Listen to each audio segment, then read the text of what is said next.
philanthropist Danielle Ursini met successful stockbroker Tom Abrams, she went from treating her patients to getting the royal treatment herself.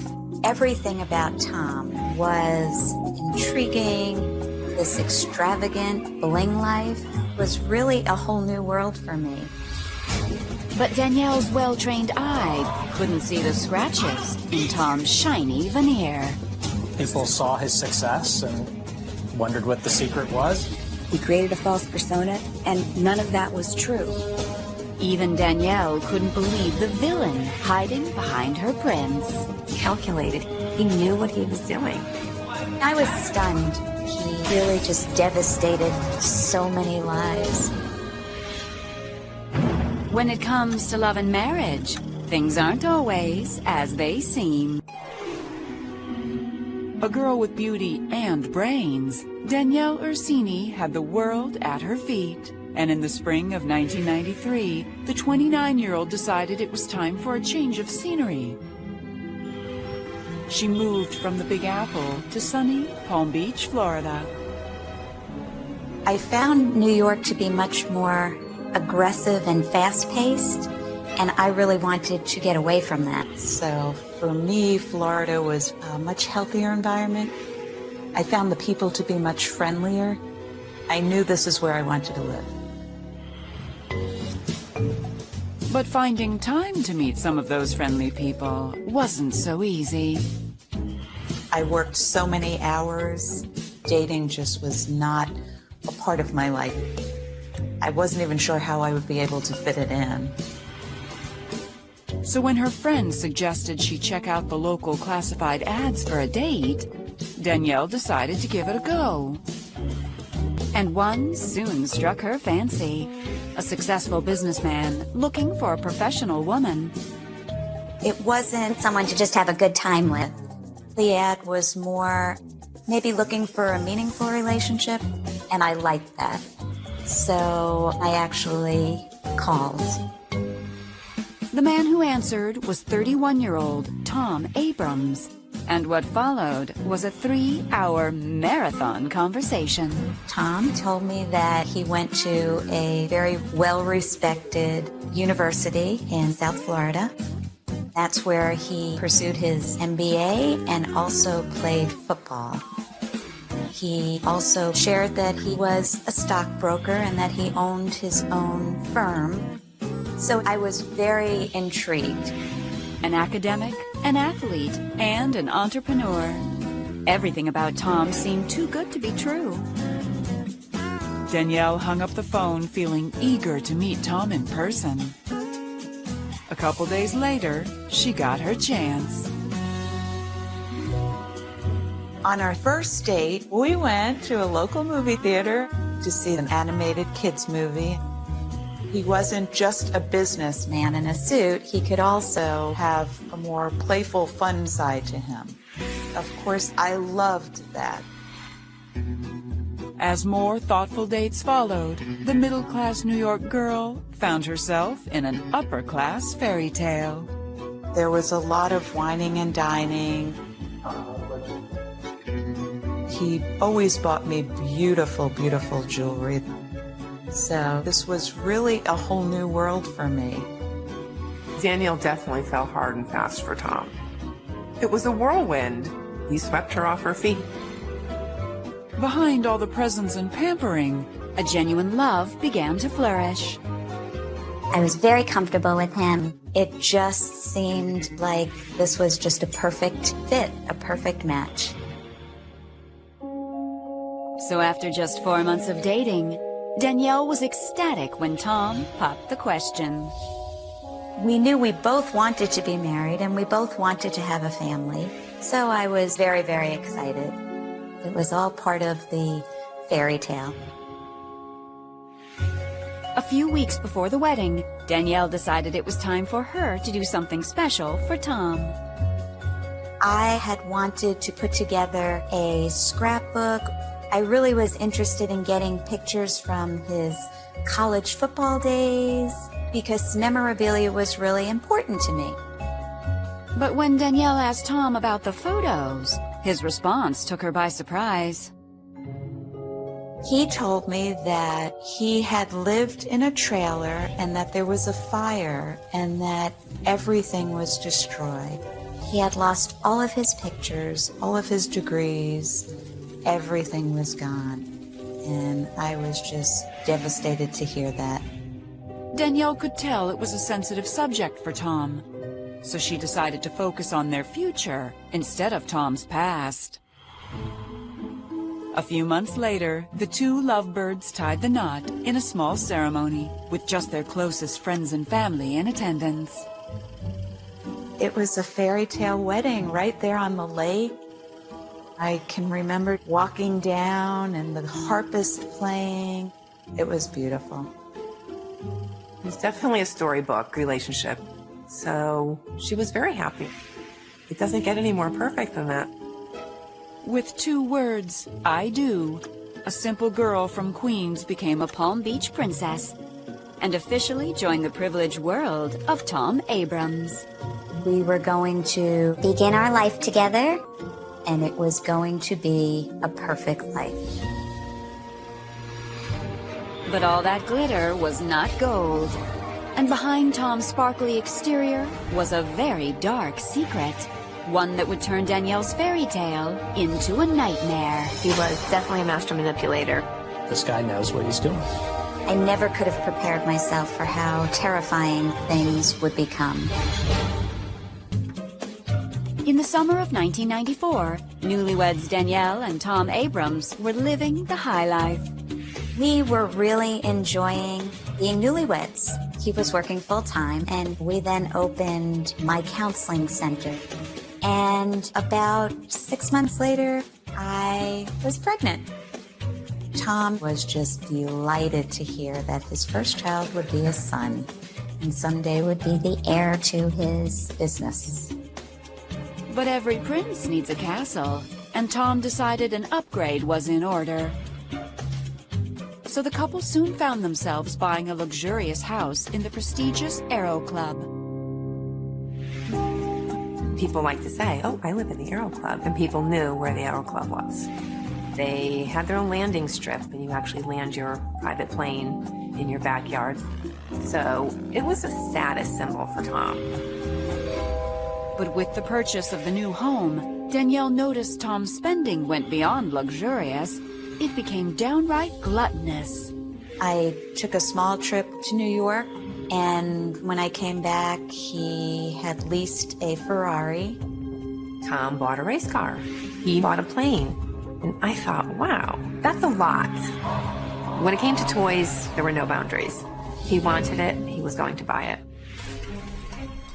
As Tom's spending got more and more out of hand, Danielle became increasingly uneasy. It was always bigger and bigger and bigger. And on a moral level, that worried me.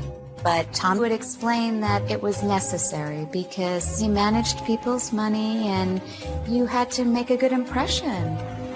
So I was torn between 2 worlds. When their son was born in August of 1995, Danielle became more disenchanted by Tom's world when it seemed he had no interest in spending time with her or their new baby. He wouldn't be home from the office until really late, and that was difficult. But again, he had to run the business. He was managing the finances of some prominent people, and he had to present the image and live it out. Not that Danielle's husband wasn't at times gracious with money. Tom had, after all, started the Phoenix Foundation to raise funds for charities benefiting needy kids. Abrams' chief claim to fame was his charity that was doing so much good work down here in South Florida. And he was a gregarious guy, and he knew how to throw a party. He launched his first charitable grand-scale event. Tom was rubbing elbows with celebrities and athletes and high society. This was definitely an image builder. While Tom focused on his reputation, Danielle focused on family. And in May of 1997, the couple welcomed a second child into the world. This time, a baby girl. I hoped that when we had the second baby, maybe he would be home more, maybe he would be more involved. But as Tom's work hours increased, so did Danielle's suspicions. She couldn't help but wonder if something else, or someone else, was keeping her husband away. He would tell me he was at business meetings until late. I have to work late. You know this. I'd wonder, was he really at a business meeting? Was there something else going on? I would question him, and he would really get angry. Don't question me about my work. You know. So then that would just stop that. The message was clear. Don't ask. But that fall, Danielle was forced to set her suspicions aside when Tom came home with some troubling news that would change everything. He had all the outward signs of success. It took everyone aback. No one had any idea of what Tom was capable of doing. I remember being in a full-blown panic. In the fall of 1997, Danielle Abrams was stunned when her husband Tom came home with some disturbing news. I could see that he was a little more rattled or uptight than His normal, confident composure. Tom told me that a particular client invested money with him, but her husband was not comfortable. He wanted her to get the money back. Which for Tom was easier said than done. Tom told me it wasn't as quick as the husband expected to get the money back. There were some glitches. Tom admitted his clients were now starting to question his business practices. It really caused a stir. People became very angry, very resentful. Danielle started to hear just little talk, little gossip around town. She thought something was not right. I didn't know where the stigma ends, if it's going to have any backlash on my friend. We had an alarm system on the home, but I still did not feel real safe. In my mind, we were becoming more and more of a target. I started to become really fearful for our children's safety. I remember being in a full-blown panic. To keep her family out of the crosshairs, Danielle thought it was best to maintain a low profile. I told him very definitively, I know you need an image and an impression, but we need to downsize our lives. We need the house. We need the membership. We need all these things. And he did not like the idea of it at all. I don't want to hear another word about it. Instead, in an effort to repair his reputation, Tom's spending hit a whole new level. His largest and most extravagant purchase being a $100,000 membership to Palm Beach's most exclusive private club, the Mar-a-Lago. With each new toy that Tom purchased, he was putting his family, his wife and children at risk. I went into protective mode. One night in April of 1999, Danielle finally put her foot down. When we had finished dinner with the kids and gave them their baths and put them to bed, I told him that I really felt like something needed to change. But he made it very clear to me, if you're not on my team, helping me reach my goals, Then I don't need you. he literally went into the master bedroom, took some trash bags, filled them, and moved out. And I was speechless. I think in Tom's eyes, she was just supposed to enjoy her children and everything that she had and not question anything he was doing. I was in a lot of pain, but I had to do it. Divorce was the only option at that point.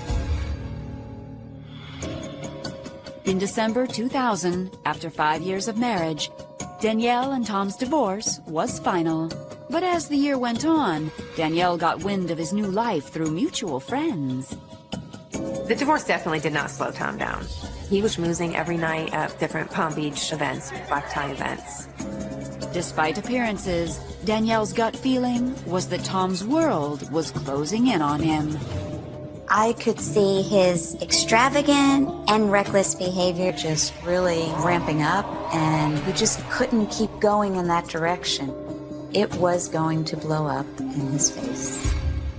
Danielle had no idea how right she was until November 8th, 2001, when she turned on the news and finally discovered the devastating secret that Tom had been hiding all along.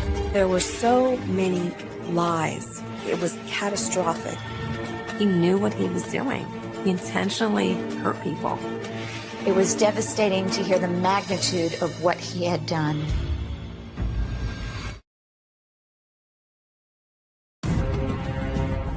On November 8th, 2001, Danielle Abrams turned on the television and was astonished to see her ex-husband Tom on the local news. There were FBI guys all around Tom's house. They were reporting that he was arrested. I just was stunned. Danielle sat in disbelief as the news report announced that Tom Abrams had been arrested for masterminding a multi-million-dollar Ponzi scheme. A classic Ponzi scheme is when you take new investors' money to pay off old investors and probably take a slice of it yourself. Abrams represented that he had managed more than $1 billion, when in fact he had far, far less. After an anonymous tip prompted the FBI to take a closer look at Tom's business, what they found was astonishing. He created these false statements. He told people that he was investing their money, and in fact, he took in almost $70 million from victims. Danielle was shocked to learn that Tom had been scamming investors throughout their entire marriage. Everything that I believed to be true about my husband was not as it appeared. It was hard because he really just devastated so many lives. The worst part of Tom's scam, however, was whom he was scamming. The types of investors that Tom Abrams had in his company were some of the most vulnerable people that he knew. Most of them were retirees and elderly people who were looking for a safe place to put their money. Little did they know their money was gone the moment it exchanged hands. One of the more heart-wrenching stories involved a man whose wife was dying of cancer and lost in the neighborhood of $750,000 because Tom Abrams cleaned out his accounts. After the press aired Tom's dirty laundry, Danielle was able to trace his lies all the way back to when they met. He was lying about his education, the fire that destroyed all of his pictures and memorabilia, because there was no record of Tom attending that university or playing football there. He created this whole personality. In the end, my husband not only committed fraud, but turned out to be a fraud. On September 30th, 2002, Tom Abrams pled guilty to 15 counts of fraud and money laundering related to his Ponzi scheme, and was sentenced to 25 years in prison. And Danielle lost everything she'd gained in her divorce settlement, given that it was investors' money, not Tom's. I don't miss that lifestyle for a moment. How do you compensate for the loss and the damage and the devastation to so many lives? I think that's a tough one that I've carried.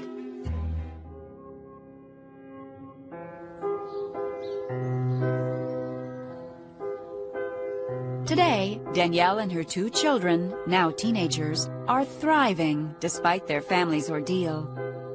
It's been difficult for my children, but Our faith and dependence on God is really what has carried all of us through.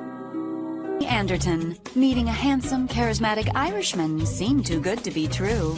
Logan was charming, he was flattering, he was always trying to help other people be positive. But this sweet-talking do-gooder had a deviant secret. Amy was disgusted. She had no idea what to do. He was a master at suppressing who he really was. And Amy would be forced to make the most frightening decision of her life. She was looking over her shoulder everywhere we went. I got a weapon and slept with it by my bed. I was scared for my life. When it comes to love and marriage, things aren't always as they seem. In the spring of 2010, Amy Anderton was having the time of her life. The perky 28-year-old was newly single and enjoying every minute of it. I was excited about love and romance, and I thought the world was my oyster, and there was a lot of fish in the sea. So that March, while Amy was hanging out at an Irish pub in Portland, Oregon, she didn't mind when one of the other patrons approached her. How you doing? I was finishing my glass of wine, settling up my tab, and he nonchalantly started a conversation with me. The charismatic 34-year-old introduced himself as Logan Storm. He had a thick Irish accent. He started talking about how he was a school teacher and how he was a do-gooder. What about you? He asked me about my job and found out that I did community work for a nonprofit. He was very excited to hear about what I did for work. Catch you later. As the two went their separate ways, Amy didn't think much of the encounter until she arrived home and discovered a surprise from her new friend. I found a little matchbook in my purse. It said, "The shy Irish fellow from the bar fancies you." He left his phone number on the note. His charismatic charm, it caught my interest. And I thought it was kind of sweet that he was saying he fancied me. So I sent him a text message. I wanted to see what it was about. Logan responded right away and insisted on setting a date immediately the following night. Before Amy knew it, they were having a romantic dinner in a quaint little restaurant nearby. It was nice. It was good conversation, getting to know each other.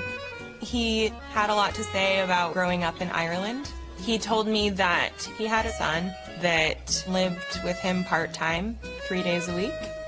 He was very flirtatious, and I was flattered.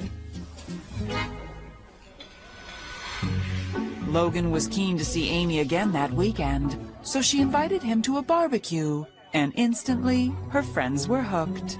He was a nice guy. He was energetic, happy. He seemed to really care about Amy. Logan seemed absolutely smitten with Amy. He was very starry-eyed over her. So I was encouraging Amy to see what becomes of this relationship. Amy took her friend's advice and soon learned some interesting things about her new beau. We were at a gathering with some friends, and I heard him talking about a former student who became a stripper. And he was mentoring her. I didn't give it much thought because he was always trying to help other people be positive and be their support. But it wasn't until Logan began opening up about his own difficult past that Amy truly understood why staying positive was such a focus in his life. He said that his dad spent time in a psychiatric hospital. So his mom thought that it was safer for him to grow up with his grandparents in Belfast, Ireland. I was dating this girl for a little while. And she blew herself up making a film. He never said specifically that he was involved with the IRA, but he alluded to that, and that's when they deported him.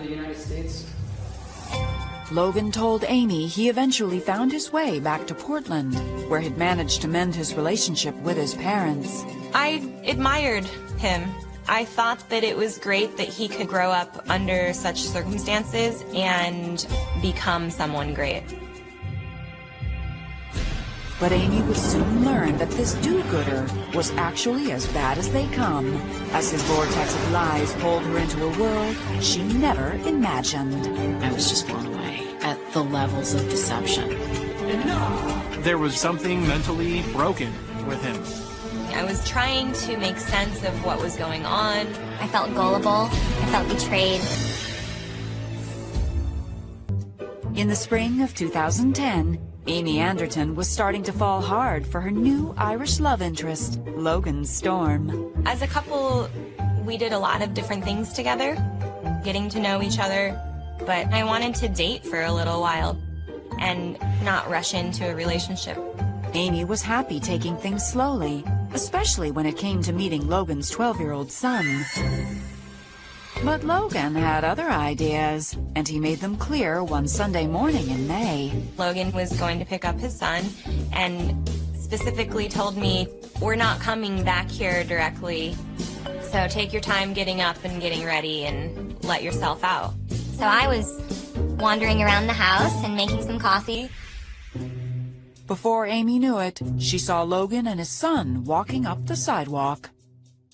I kind of freaked out and ran into his bedroom and shut the door.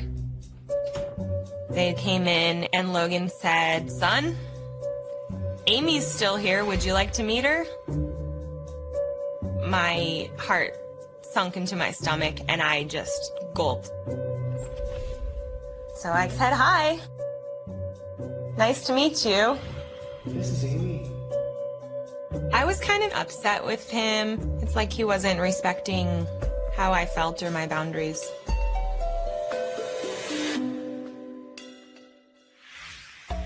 When Amy confronted him about it later that day, it was Logan who drew a line in the sand.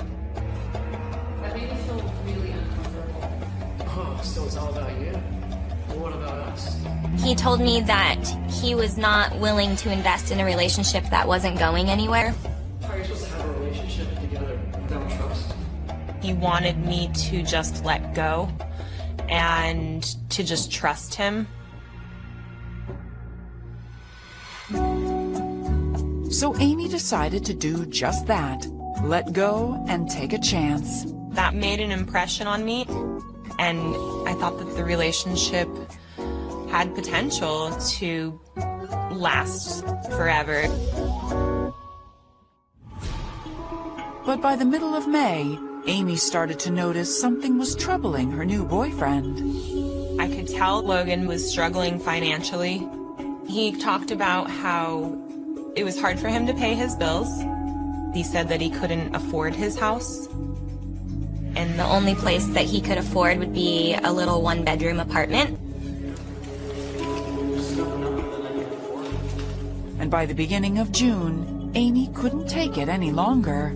He made me feel like I had something that I could offer him to make his situation better. If I asked one of my roommates to move out, then he and his son could move into my house. So I offered it, and I was feeling pretty good about it. It seemed an act of convenience for him to move in with her, as opposed to a conscious choice they made as a couple. But I was still emphasizing to Amy that I thought he was a catch. Then, just a few weeks after Logan started to move in, their relationship was tested yet again. Well, that's not okay, and if you want to have a relationship with me, you can't have other relationships like that going on. You should not be talking. Stormed out of the house. I felt like he was hiding things from me. Soon, Amy would uncover exactly what Logan was hiding, and the horrific truth would haunt her forever. Amy was incredibly disturbed. I was scared of what I had found. It was shocking to me. You need to set boundaries. No, this is ridiculous. What are you trying to do? In June 2010, after fighting with her boyfriend Logan Storm about his mentorship of a former student-turned-stripper, Amy decided to confide in a friend. She told me that She sensed something was wrong, and she told me I needed to look into it. It was not normal. Come back here. Amy initially resisted and went over to Logan's to talk with him instead. Amy seemed freaked out that he didn't know what could be wrong with that. It was completely inappropriate. We had a very serious discussion about boundaries, and I asked him to call his former student and set up a time to go out to lunch or coffee with her and set some good boundaries. So he took my advice, which made me feel good. While Amy felt she was making progress with Logan, she couldn't ignore her gut. There was still something deep down inside of me that was questioning if he was hiding things. I didn't really trust him. So Amy decided to play detective. She had no idea this was merely the calm before the storm. On the morning of July 23rd, Amy waited for Logan to leave for work before looking through his things. I was feeling like Logan was hiding something, and I wanted to see what he was hiding. He had a jewelry box on the dresser, and I looked in it and saw a thumb drive. It looked like it was tucked under things to be hidden. I wanted to see what was on it, so I plugged it into the computer.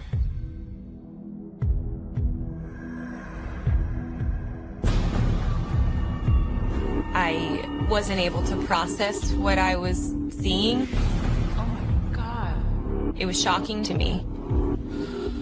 I found Hundreds of pictures of child pornography on it. very explicit, disturbing images of little children that were being raped and abused. I was scared of what I had found, and I didn't know how to respond to it. Heart racing, Amy returned the thumb drive to its hiding spot. Logan came home from work. How you doing? He took one look at me and said, Look like you've seen a ghost. and my response to him was, no, I'm just stressed out. I was nervous about bringing it up. I thought that maybe he would hurt me, to keep me quiet, to not tell anyone. The next morning, she told Logan she'd made 2 decisions. I told Logan I needed a break. and I needed to go visit my family in Utah. And I told Logan that I needed him to move out before I got back.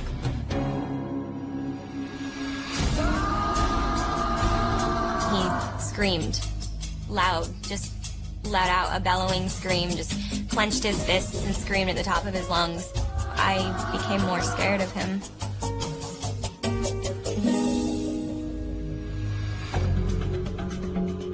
Amy quickly left and arrived a few hours later at her family's home in Utah. Once safe and secure, she made the most important decision of her life. I decided to turn him in. I called 911. They had me describe everything and what I saw. There were children, and they were really graphic. The police got a search warrant and went to the home shortly after that. They told Logan that they needed to search the premises. They feared they were going to find images of child pornography on his computer. Logan remained completely calm. He wasn't shocked. He wasn't surprised. The detectives confiscated the computer and the thumb drive, but they did not arrest him at that point. They wanted to make sure their evidence remained intact. They didn't want to lose any of it. They didn't want to jeopardize it. As soon as authorities examined the images on the thumb drive, they immediately put out a warrant for Logan's arrest. He fled very suddenly. That was certainly not the behavior of someone who had nothing to hide. While investigators searched frantically for the fugitive, Amy cautiously returned home to Portland, only to discover that her nightmare had just begun. We did not see this coming. I felt afraid for my life. I didn't know what he was capable of.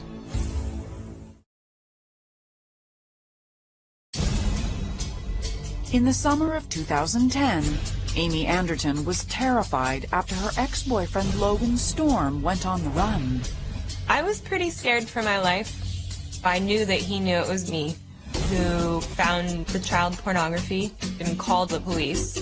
I didn't know where he went, but when I came home, all of my things had been gone through in my room, and my spare key was not in its place. I thought Logan had been involved with the IRA in Ireland, so I called the cops because I thought that he had planted a bomb in my car. While police found no evidence of a bomb, they did have an explosive piece of news for Amy. There was no chance that Logan was ever affiliated with the IRA. In fact, he never lived in Ireland. The cops started to tell me that Logan grew up in Portland, Oregon, and didn't have an Irish accent. It was all a lie. I was just in shock. It made me realize I did not know who he was, and therefore I didn't know what he was capable of. I got a weapon and slept with it by my bed. I changed the locks because every sound of anything woke me up thinking it was him coming after me and getting revenge for ruining his life. Amy was terrified.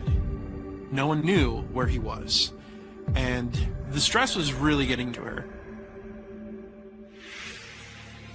As Amy battled a flood of emotions, she realized everything Logan had told her was a lie.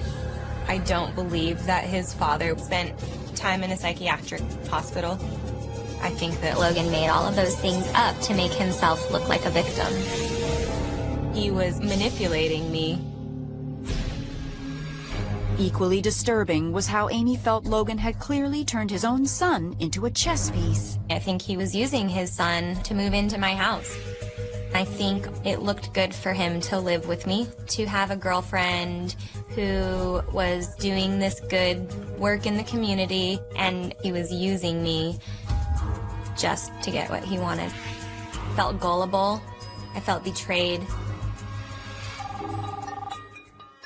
And the girl Logan said he was mentoring? I don't know if the former student slash stripper was just another one of Logan's lies. He was a predatory, deceptive liar. I don't think anyone's ever going to know the truth about him. There's studies that show that people who are abusive have been abused before. I'm thinking that maybe he was a victim because he put himself in the victim role so much. Meanwhile, after 7 months, Logan's attorneys located him hiding out in Europe.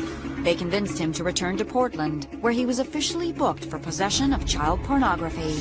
I was very relieved when Logan was arrested, but it was so surreal.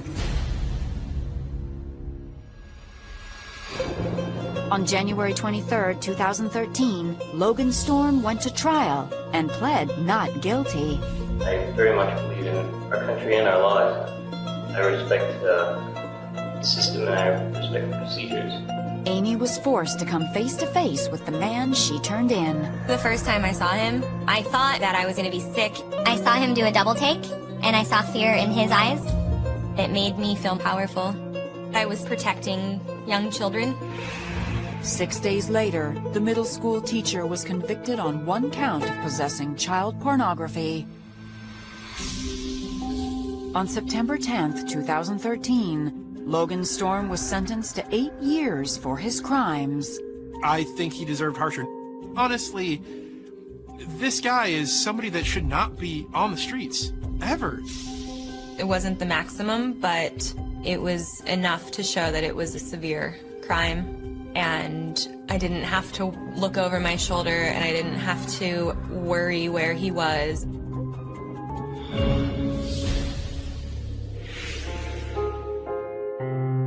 Today, Amy is still dealing with the reality of what she went through. I feel like my life will forever be changed from this because I'm scared to get close to people. I'm scared that people could be hiding things. Even though she's not ready to fully trust others again, Amy refuses to let what Logan did affect her future. Tammy McCrary thought Mr. Right was just a myth. I was not looking for love. I was looking to just enjoy being single. Until a handsome young doctor swept her off her feet. He was Eric Petit, the perfect gentleman. Eric Petit, the great husband. But Tammy would soon discover that her fairy tale romance was based on lies instead of love. If he was an actor, I'd say give the man an Oscar. I had no idea what this person was capable of. When it comes to love and marriage, things aren't always as they seem. Tammy McCrary had never been lucky in love. I had dated some characters, so I know all the games, I know all the stories. So when the mother of three went out to an Atlanta club one night in November 2007, love was the last thing on her mind. Until Eric Petit strolled by her table. We kind of made eye contact, and I thought he was cute. The next time he came by, he just threw money over the area where I was sitting. And everyone was like, okay, well, drinks are on Tammy. Eric told Tammy that he had just moved to town from Chicago and was looking for a place to buy. Tammy, a mortgage broker, gave him her card. 2 days later, Eric called, but he was more interested in Tammy than a house. He said that he was an electrical engineer for one of the local utility companies. We started having lunch every day, and we talked all night. So things were moving pretty fast. He was the kind of guy that would open doors for you. He would rub Tammy's feet, buy her flowers. He was a gentleman to her, and she seemed very happy. As the relationship took off, Eric told Tammy some of the secrets of his past. He too had been married and had 2 young sons and a stepdaughter. But after his divorce, his life had taken a tragic turn. In one of our conversations, he just mentioned his children. And of course, I wanted to know, okay, so where are your children?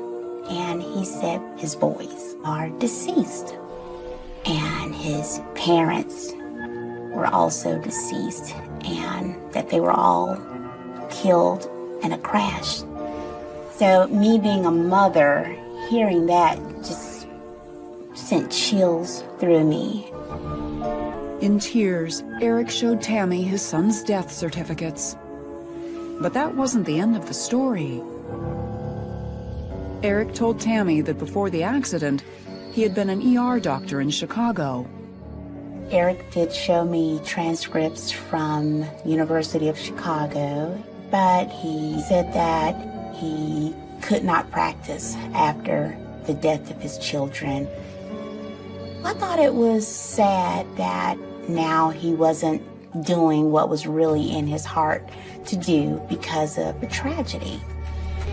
But 3 weeks after they started dating, Dr. Petit was called into action in spite of himself. As we were driving, there's like a 3-car collision in front of us. And I said, Eric, you gotta help those people. And so he jumped out of the car and he proceeded to help everyone. And I was impressed. Just 1 month after they met, Eric found another way to impress Tammy. He asked her to marry him. I said yes, but I made it clear that before we did anything, I definitely wanted us to have counseling. But only 5 months later, Tammy would regret this leap of faith. On the night of May 18th, 2008, at 6 p.m., the love of Tammy's life went into work a night shift and never came home. For months, reliable Eric always let Tammy know where he was. Well, Eric always called me to see how I was doing. So this particular Sunday, it was really strange that I had not heard from him. The next morning, when Tammy still had no word from Eric, panic began to set in. So I called both cell phones. There was no answer. I waited a while and I tried the cell phones again. Still no response. So I called the hospital. I called in the emergency department. What Tammy heard next would tear her new life apart.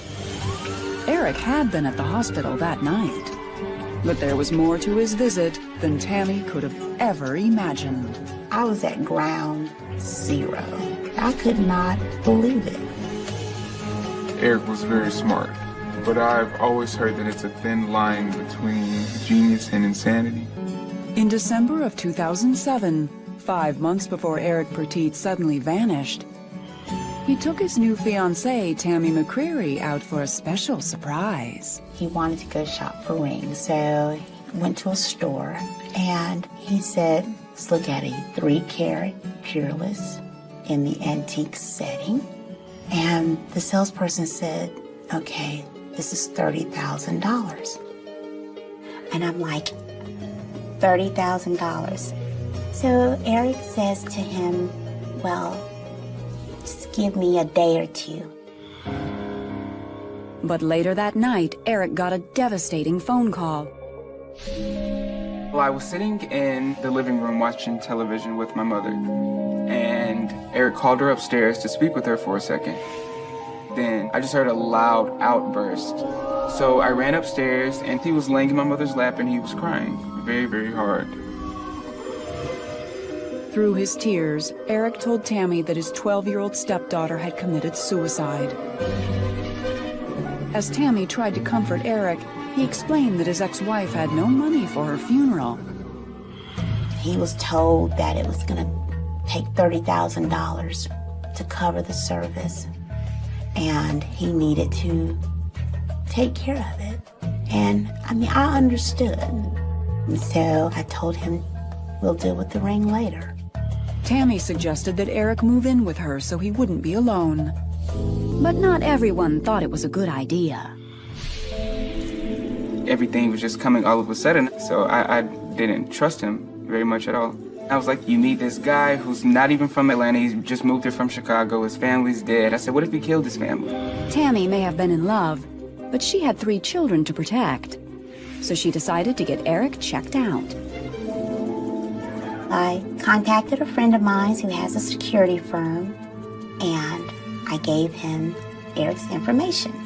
And he came back to me and he says he's clean. He has nothing. So that made me feel very comfortable. But one detail was rather puzzling. Nothing turned up about the accident that killed his children. Whenever Eric talked about his children and the accident, he was very emotional. I've never seen a man cry like that, so I felt like he needed support.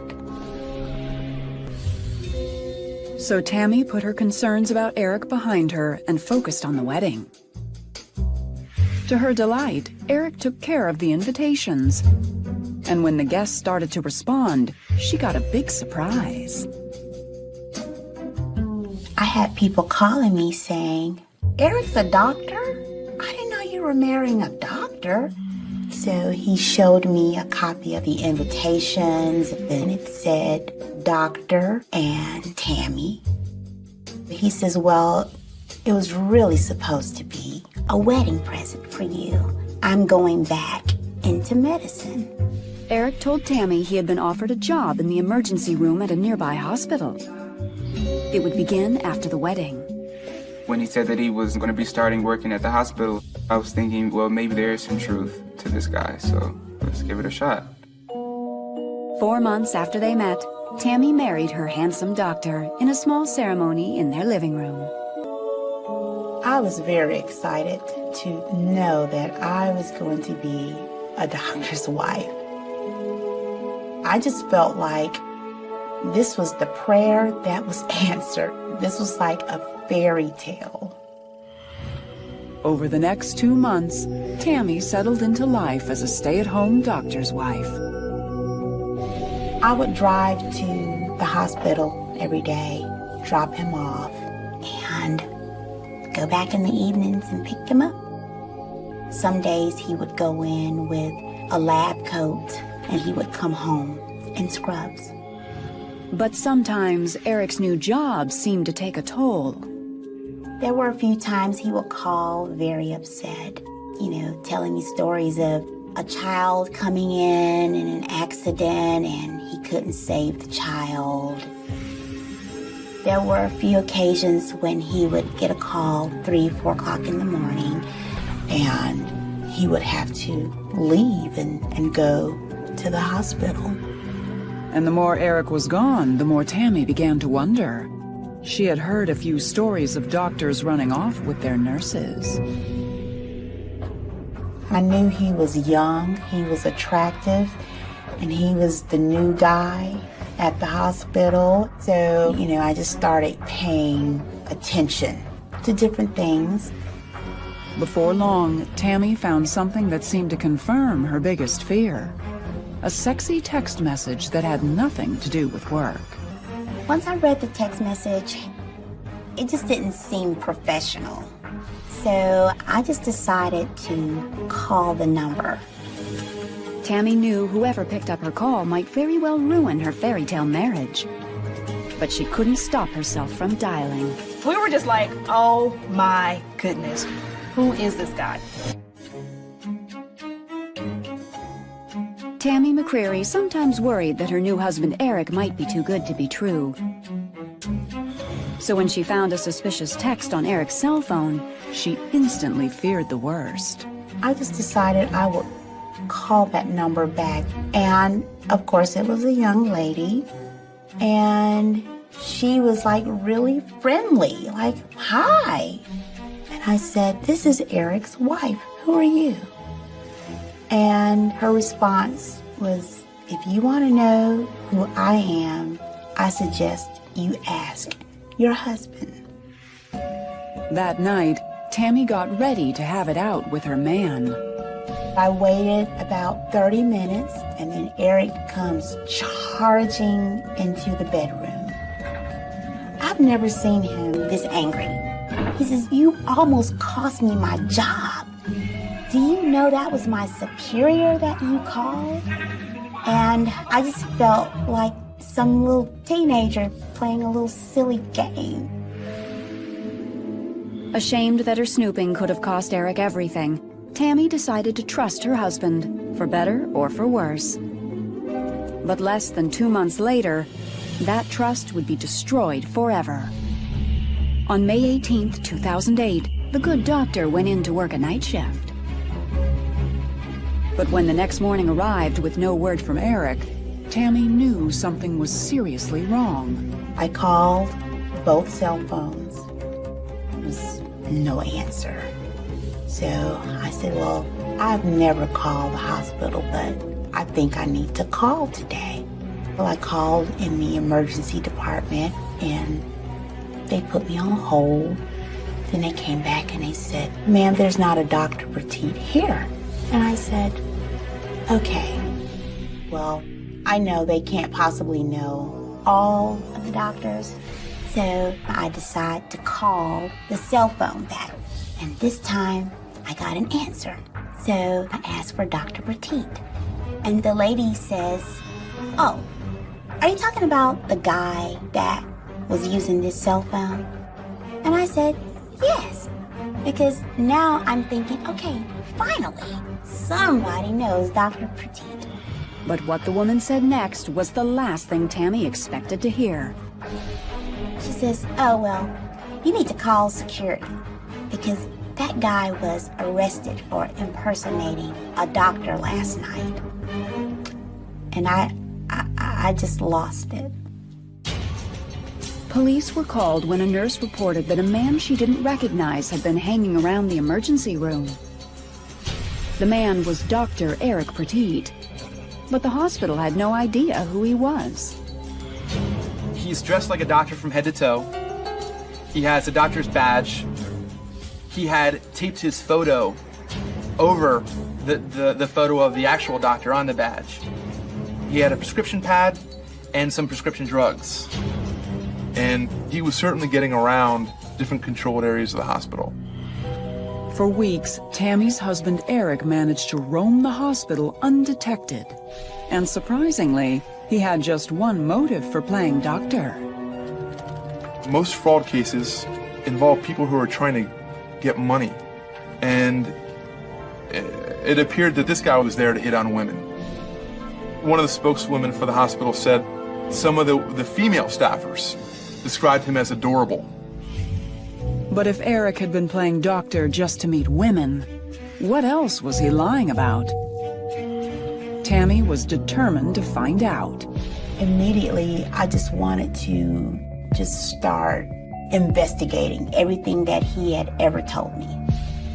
I started going through his clothes. I was going through pockets, looking for pieces of paper, just anything. There was a duffel bag that was in the closet, and in the duffel bag, I saw papers. Eric's web of lies was far from over, and Tammy was about to learn just how far he would go to deceive her. I had no idea what this person was capable of. The day she found out her husband was arrested for impersonating a doctor, Tammy McCreary started her own investigation to find out who Eric Petit really was. I was so afraid that someone would come back and say, hey, his name isn't Eric Petit. I mean, I just did not know what to expect. Deep in Eric's duffel bag, Tammy uncovered another secret. A probation notice from the courts of Chicago. So at that point, I'm thinking like, wow, I figured it had to be bad. The probation officer explained to Tammy that Eric had been charged with check fraud, and there was a warrant out for his arrest. But then she heard something even worse. And she confirmed that he did have 2 children. I said, were they deceased? And she says, no, not that I know of. So I looked at the death certificate and I contacted the funeral home.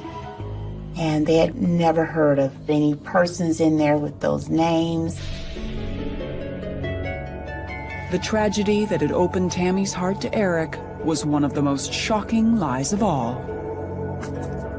Eric had 2 sons by 2 different mothers, and both boys, along with his parents, were very much alive. What kind of man could lie about the deaths of his children? That lie really scared me because now I had no idea what this person was capable of. That really changed everything.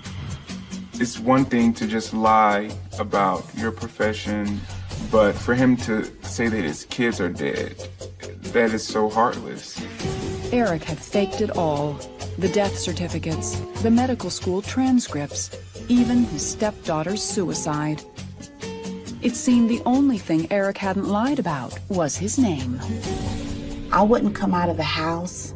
I didn't talk on the phone. I did nothing because I just could not believe that I allowed him to suck me into this with all those lies. Even Tammy's background check had failed her. She had used the information on Eric's driver's license, and it was phony too. Now, instead of feeling careful, she felt like a fool. I think her guards were totally down, which had not been that way for many, many years. And everything he had said, he had proven to her, so she had no reason to question. On December 15th, 2009, Eric Petit negotiated a deal and pled guilty to identity fraud and theft. He was sentenced to 42 months in prison. But before he went in, he apologized to Tammy on the local news. Tammy, you know, I'm very, very sorry for the things that I sent you through. There was no doubt Tammy's luck in love had run out. Today, Tammy McCreary has made many changes. She has a job she loves, and for the first time in years, she's the one making the decisions. My mom is doing wonderful today. I love this person that she has become. Go fish. I am finally independent. I have my own life, and I'm just enjoying life. I'm enjoying my children. But there's one thing Tammy isn't doing. Dating. Keely Beneke first met policeman Jeff Pilo. She thought she had found her lifelong protector. My first thought was, oh my gosh, he is so hot. A lot of my friends said that my parents had like the perfect marriage. They were very much in love. But the police motto to protect and serve wasn't exactly what Ricky Lee's husband had in mind.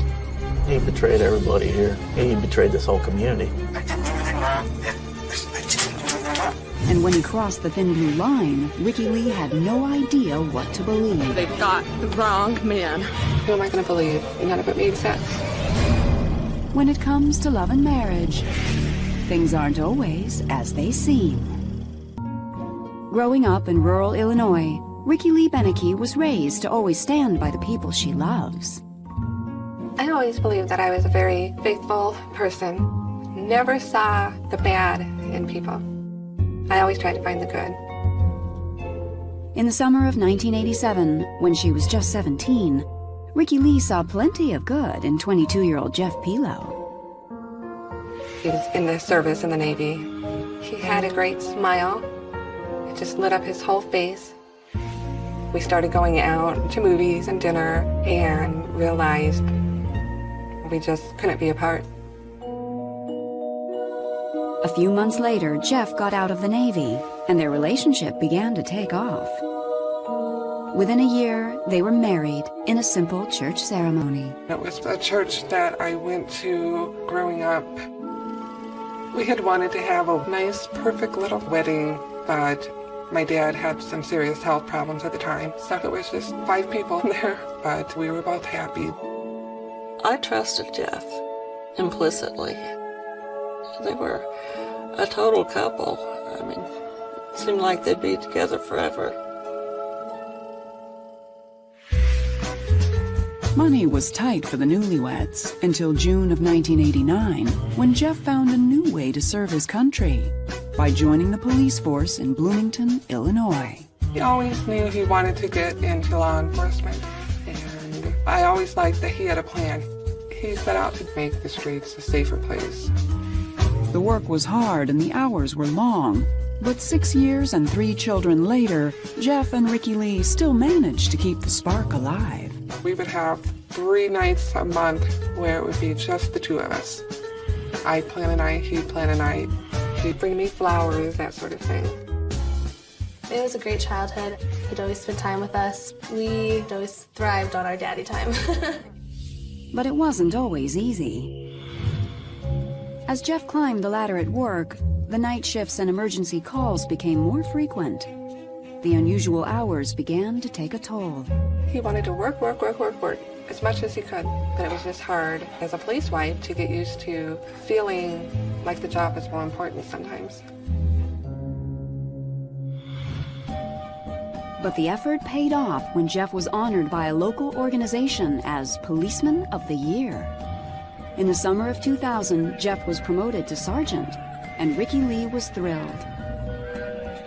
I threw a promotion party for him. Had cake, gifts. I had a little coffee mug engraved with Sergeant Pilo on it for him. I was so proud of him. The future looked bright for the Pilo family. But 6 years later, all of that promise would suddenly disappear. On the afternoon of June 10th, 2006, Ricky Lee and the kids were driving home from the movies. Jeff was at the station and had just taken an exam for another big promotion. We turned down the road our house was on, and I noticed a couple of vehicles there. I recognized them as being police vehicles, but not marked. My first thought was, Jeff had a bunch of people over after the test to relax and unwind from the test. Okay. But the police weren't there for a party. I had seen the assistant chief of police. It's like, there's no way he'd be here after a test for any type of gathering. My heart just like dropped. Because you're taught your entire life, if you ever see another cop at your house, your dad's probably dead. I got out, went up, straight to the assistant chief. He goes, I know what you're thinking, but Jeff's okay. So it's like, oh, huge relief. All right, why are you here? The Policeman of the Year was about to be stripped of his title, his badge, and ultimately his freedom. It's the stuff that you see in Hollywood. You don't see this every day. I was astounded. Are you kidding? This is a joke, right? In the fall of 2002, 4 years before Ricky Lee Pilo arrived home to a house full of policemen, her husband Jeff was hard at work trying to advance his police career. Jeff's just not a laid-back type of person when it comes to work. When he works, he puts everything into it.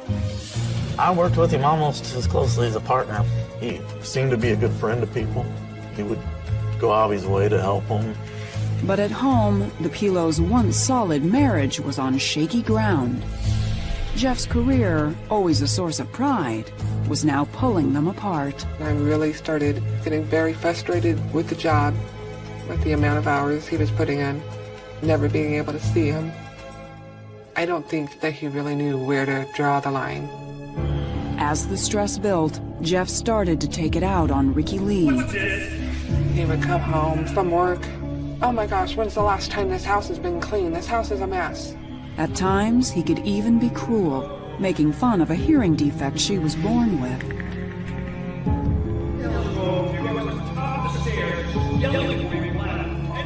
He would get frustrated about her hearing, and it was like, you're stupid because you can't hear me.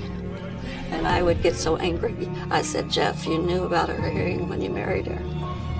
Sometimes I felt like I wasn't good enough, or that I didn't do things well enough.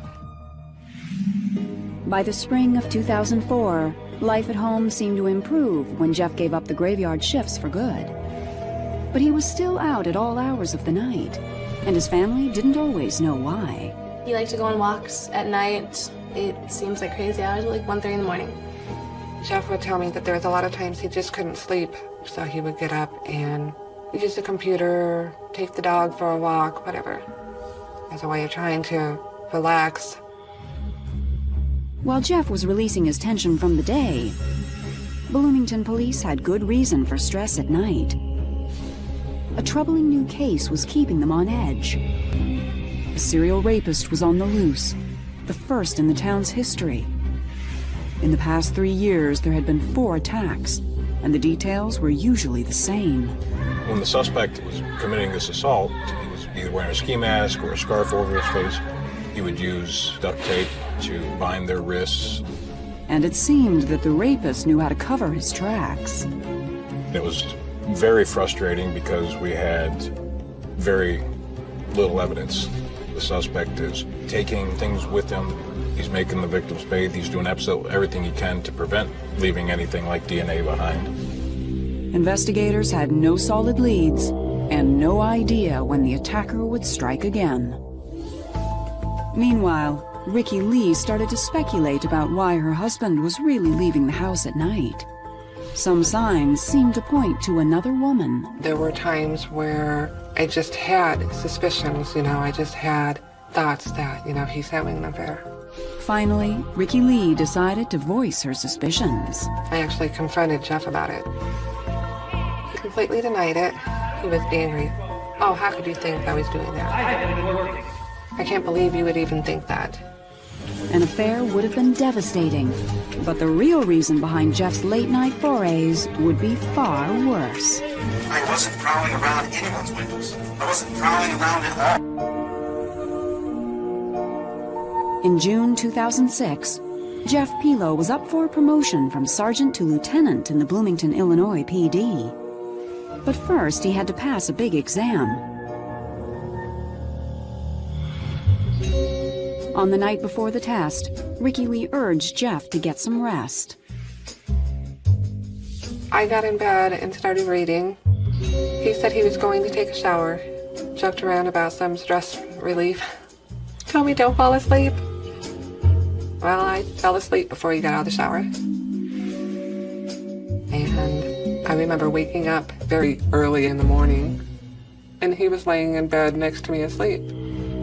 Meanwhile, that same night, The Bloomington police were about to get an unexpected break in their serial rape case. Shortly after midnight, a 911 call came in from the edge of town. What's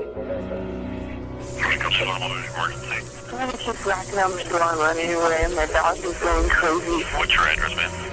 On the night of June 10th, 2006, officer gets a call of a suspicious person knocking on the door, and the victim would go to the door and there'd be nobody there. When the officer arrives, he sees a figure with his back pressed up against the house, just trying to be as still as he possibly can.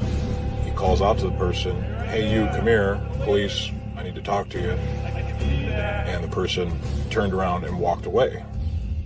As he's walking away, he's stuffing something in front of his pants. So the officer drew his gun and said, "Stop, police."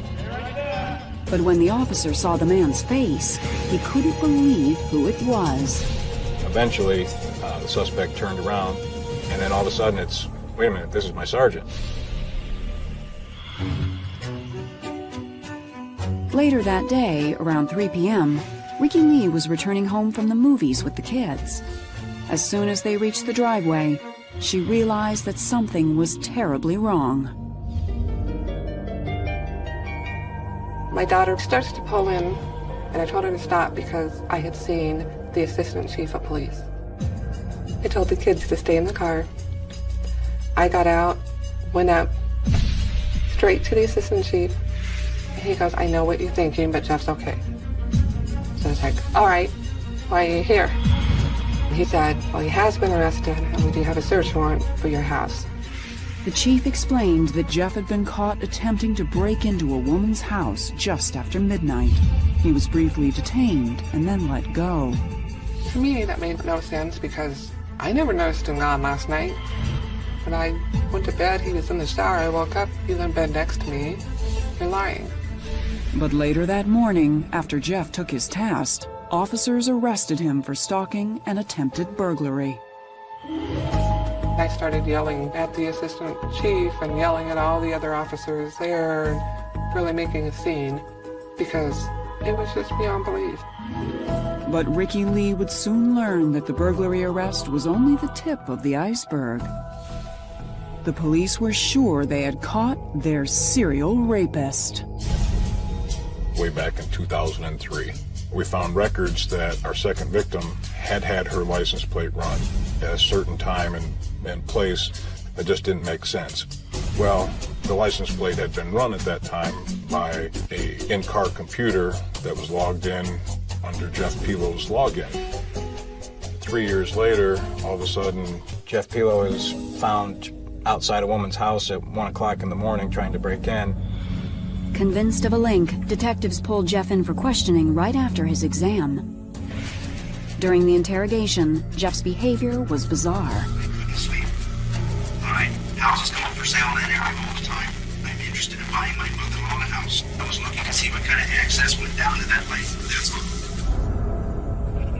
all. To me, that excuse of out looking for a house for my mother-in-law just had a lot of holes. It just didn't make sense. I mean, any police officer knows that you don't go up onto somebody's private property at that time of the morning. This lady has someone prowling around her windows. There's nobody else out there but you. She's a very attractive young lady. It wasn't me. I wasn't prowling around anyone's windows. I wasn't prowling around at all. Later on, when investigators put Jeff in a lineup, things only got worse for him. His striking blue eyes and distinctive voice would become the key to putting him away. the main physical characteristics that all of the victims described was his eyes, how distinctive his eyes were. There's bright, piercing blue eyes. Here's the deal. It's going to be half an hour. It's going to be a really bad half an hour for you. But if you don't make any noise, you'll get through. The one I'll never forget is when we played the voice for our third victim. She literally curled up into a fetal position, pulled into the wall as soon as she heard his voice and said, "That's it, that's him." As the case built around Jeff Pilo, one person still couldn't believe he was capable of such terrible crimes.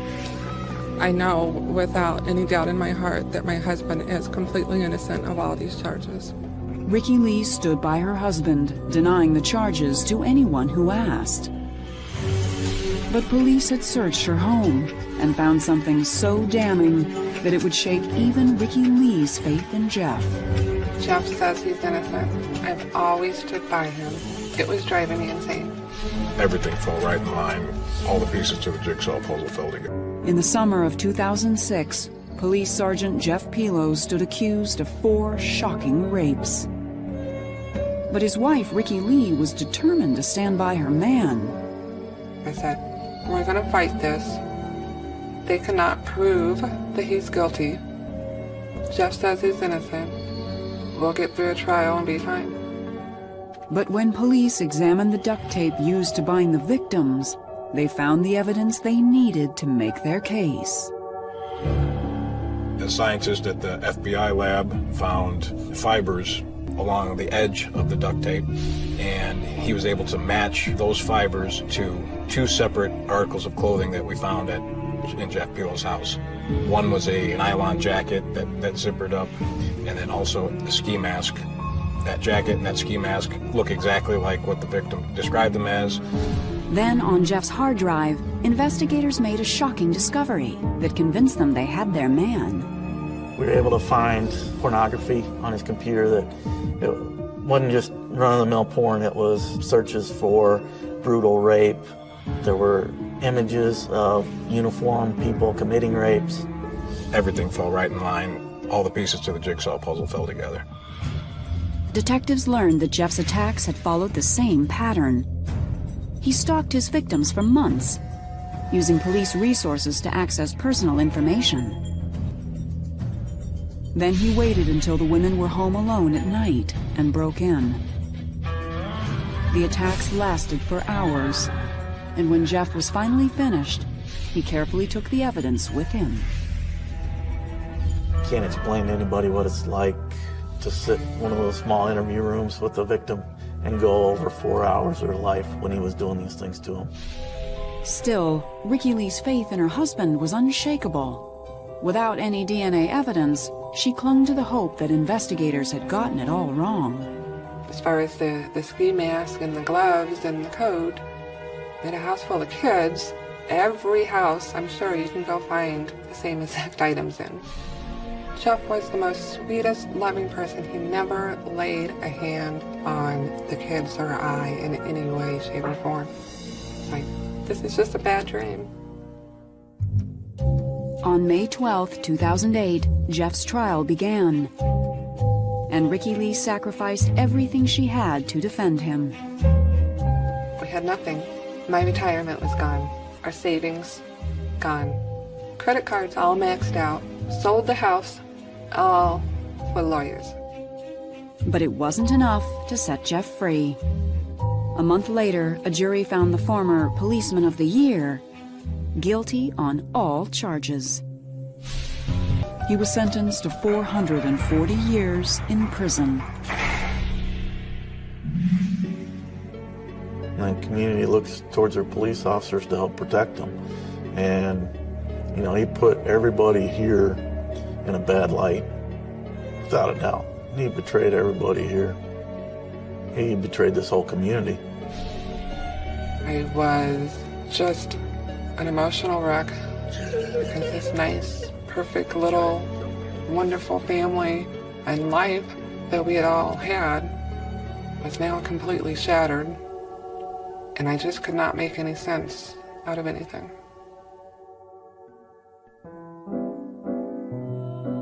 Today, Ricky Lee has a new apartment, a new job, and a new outlook on life. I've made a lot of changes in my life and really am happy. I'm at peace, if nothing else. After years of questioning, Ricky Lee has finally admitted that Jeff may not be innocent, but she's still not absolutely sure that he's guilty. I gave up on trying to figure it out.